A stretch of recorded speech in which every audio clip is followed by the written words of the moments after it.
Hello everyone, how to Totes back with another new video, and in this video I'll guide you how to use AI song maker Soniva music. So first of all, you need to install this app, then simply tap on the open button. So then you can see here the interface. You don't need to create your account or create profile, just can see song description, and this is lyrics.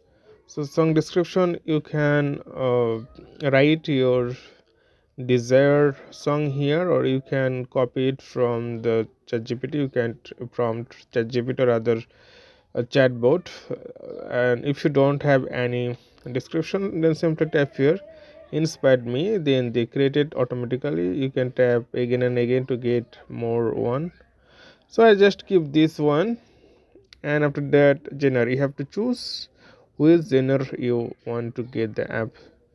So you can see pop, rap, rock, EDM.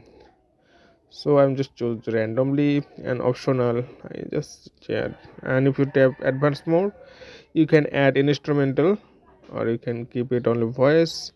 Vocal generation, you can see here male, female, or random, or recording. It's like a maybe studio. Okay. After once done, simply tap on the create button. Generating your song, you can see here 3 minutes needed.